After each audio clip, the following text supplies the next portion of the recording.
Parallel tournaments are always really fun, and this past one with community gaming was no different. I dropped out of the tournament after a 1-2 start and want to review my experience. Before this summer, my last TCG tournament was at the mall comic shop and my mom dropped me off. I'll be turning 40 this week, so needless to say, it's been a minute since I've experienced this kind of high-end tournament action. Most importantly though, I had a great time playing. The games are exciting, the level of competition is high, and while the cards didn't go my way today, I definitely got better. Round 1, and I have matched up with Master Rank player Sparrows. He's a great streamer and a really strong player.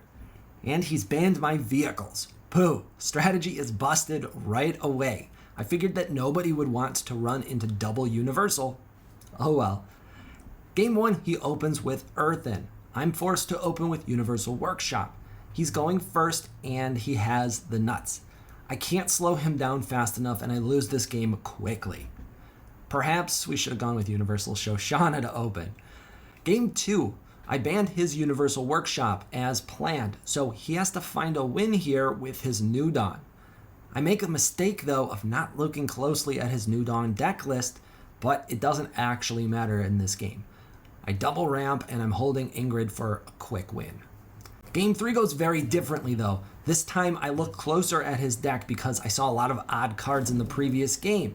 He's got a super effect heavy build that's looking to lock me down with a Pocket Dimension combo. And he fucking nails me with it. His Pocket Dimension is down with 2 Engine Whisperers and later a Hearth. Pocket Dimension draws a card when he plays an effect. He gets to pull effects from his Singularity. Almost his entire deck is effects, and most of his effects are free because of the units on the board. Nasty. I'm honestly pretty stuck here, but the combo of Shoshanna plus my ramping means that I've got some time to find my girls. Because he's revealed all of my banked cards, he can see that I'm about to top deck Ingrid on his last turn. He plays all of his effects searching for an answer, but doesn't find it. At the end, he plays a Corrupted Crew Boss, costing him 5 life and effectively ending the game, but I honestly didn't notice that the Crew Boss was corrupted. I think that he has 6 health here, and I'm debating which unit I should steal, but it doesn't actually matter. Stealing anything and attacking face wins the game and the match. I also could have dropped my Scanner Probe here to poke for the final damage, but didn't notice that option in time. I feel bad. Sparrows probably thought I was roping him a little bit there, but really I'm just taking my time trying to avoid a mistake, and one that I nearly did make. Serious kudos to Sparrows for this deck and his strategy. I got hard countered in round 1 and was lucky to walk away with a win. Round 2, another player that has both Universal Workshop and Earthen. We both ban Uni-Shop. I played both games with Universal Shoshanna and the same thing happened in both of them. I ramp quickly while holding both Ingrid and Freydis, but he has all his Miasmancers and locks me out in both games. In the match against Kathy, he even did it with his Rally Cries. Just unlucky. Tough break there, but that is the counter to Universal.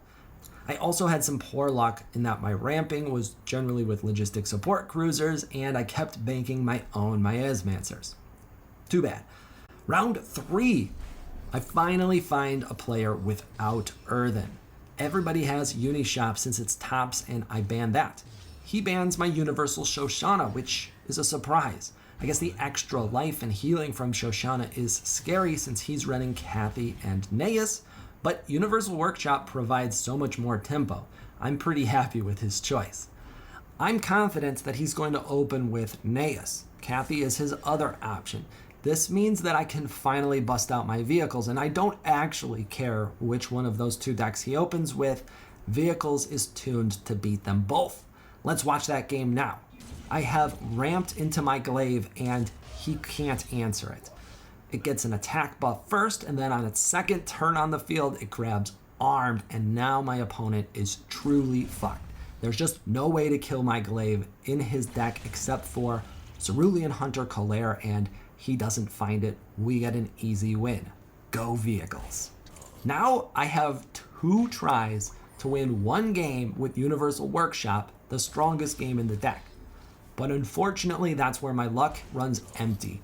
I go second in both games. First, Gnaeus has exactly what he needs to truly snowball too fast for me. Turn 2 Hearth, turn 3 Magna, turn 4 Europa. Even with some ramping, I didn't make it to 7 energy to play the Ingrid that I was holding.